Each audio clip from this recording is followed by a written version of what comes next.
students, today's next topic, electric field of an electric dipole. As you know that the electric potential due to an electric dipole of a dipole moment P at a point P having coordinate r comma theta is given by V with coordinate या with a function r comma theta is equal to P cos theta upon 4 pi epsilon naught r square is equal to 1 upon 4 pi epsilon naught P dot r cap upon r square. This is equation number 1. Now the electric field is equal to the negative gradient of potential, that is E is equal to minus divergence of B. This is equation number 2. In spherical polar coordinates, del is equal to curly upon curly r ER plus 1 upon r curly upon curly theta E theta plus 1 upon r sin theta curly upon curly phi E phi. ये एक spherical polar coordinate जो system था इन mechanics में, वहां हमने इसको detail में पढ़ा, हमने वहां से ये इक्वेशंस यूज कर ली है. Where ER, E theta and E phi are nothing but the unit vector in the direction of increasing r, theta and phi.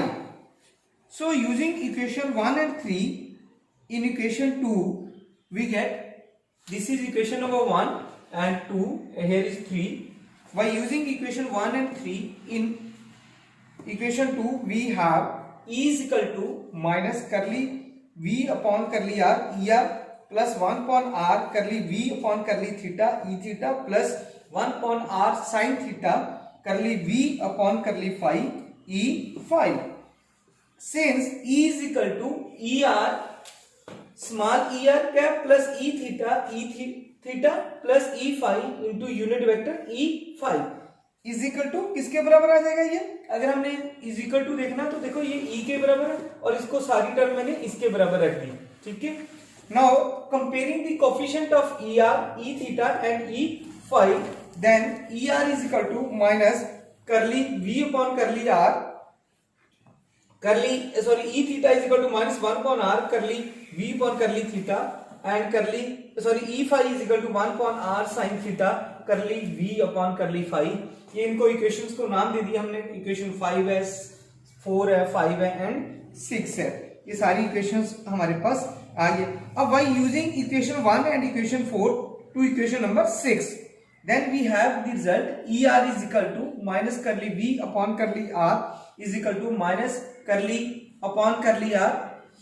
अब जो हमारे पास V की वैल्यू थी वो ऊपर भी थी, अगर आप देख रहे हो इक्वेशन नंबर 1, तो हमने वहां से यूज किया उसको P cos theta upon 4 pi epsilon naught r square.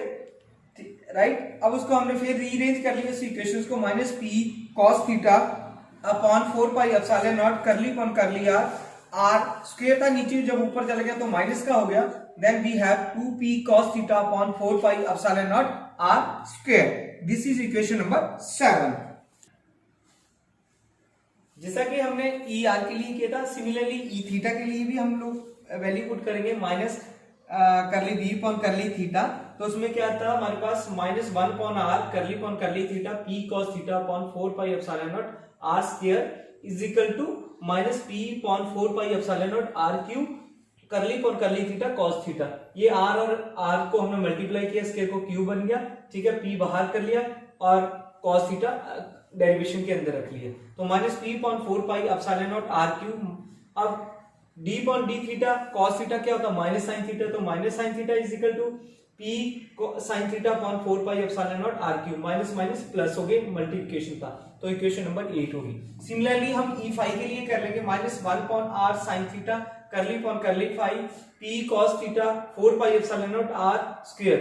अब देखो, अगर हम वैसे भी देखते हैं कि ये फाई है और ये थीटा, अगर इनका डेरिवेशन लेंगे तो वो क्या होगा, नॉन टर्म्स है, कॉन्सिक्वेंसेस टर्म नहीं है, तो हमारे पास जीरो आ जाता. तो minus 1 upon r sin theta into 0 is equal to 0. This is equation number 9. So electric field of a dipole at point P is given by, जैसा कि हमने पहले भी लिखा था कि ER plus E theta plus E phi के unit vector के लॉग. अब तीनों वैल्यू है मेरे पास, एक ये वैल्यू है, एक ये है, एक पीछे थी इक्वेशन नंबर 7. इन सबको हमने ऐड कर दिया. तो ऐड करने के बाद हमारे पास क्या आता है, ER function of theta is equal to 1/4 pi epsilon naught p upon r cube 2 cos theta er plus sin theta e theta. Zero को लिखो चाहे ना लिखो सेम ही। ये क्वेश्चन नंबर 10 होगी हमारे पास। उसके बाद क्या है, अगर मैं मैग्नीट्यूड लेता हूं इस डायपोल का, क्योंकि डायपोल हमेशा मैग्नीट्यूड में ही आएगा, e r theta is equal to 1/4 pi epsilon naught p upon r cube 4 cos square theta plus sin square theta. ठीक है, अब 4 cos square theta plus sin square theta, इसको हमने जब तोड़ा चेंज किया तो मैं इसको ऐसे भी तो लिख सकता हूं 3 cos square theta plus cos theta, ऐसे भी लिख सकता हूं। तो 3 + 1 cos, पर यहां से मेरे पास क्या हो जाएगा, cos square plus sin square theta किसके बराबर आ जाएगा, 1 के बराबर आ गया। तो हमने क्या लिखा 1/4 pi epsilon naught p upon r cube square root 3 cos square theta plus 1 आ गया। अब उसके बाद क्या किया, अगर मेरे पास जो इलेक्ट्रिक फील्ड है due to an electric dipole at a distance r, then E directly proportional to 1/r cube के बराबर हो जाती है।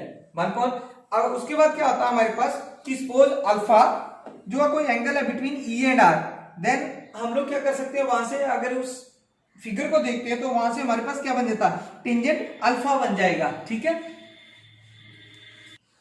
Then tangent alpha is equal to E naught upon ER। तो वो किसके बराबर आ गया हमारे पास 1/2 टेंजेंट थीटा। और अल्फा किसके बराबर है, टेंजेंट इनवर्स हो जाएगा। अगर इसका हम देखेंगे तो 1/2 टेंजेंट थीटा हो गया। अब इसमें क्या होता है, हमारे पास दो केसेस आ जाते हैं। देखो, जब भी थीटा की वैल्यू होगी या तो 0 होगी या 90 होगी। अब मान लो if theta is equal to 0 है, तो उस केस में क्या होगा, जो E की डायरेक्शंस होगी is in the direction of P, यानी P क्या मेरा स्मॉल डायपोल मोमेंट्स है, and its magnitude is given by E is equal to 1/4 pi epsilon naught 2p upon r cube. अब सेकंड केस, अब इस case में क्या होगा, इस केस में ये हुआ कि जो electric field at a point है on the axial line of electric dipole है। इससे ये कंफर्म हुआ हमारे पास कि जो electric field at a point थी वो ऑन द एक्सियल लाइंस है।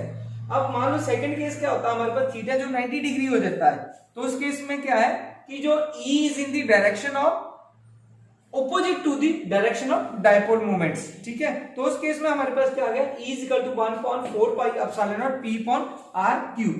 तो इट मींस दैट जो अब electric field at a point है वो कहां पे हो जाएगी, इक्विलैटरल लाइंस पे हो जाएगी। पहली एक्सियल लाइन पे थी और जब 90 डिग्री हो गया तो इक्विलैटरल लाइंस पे हो जाती है। वो कई बार क्वेश्चन भी पूछता है कि theta is equal to 90 degree, then find the direction of the electric field at a point.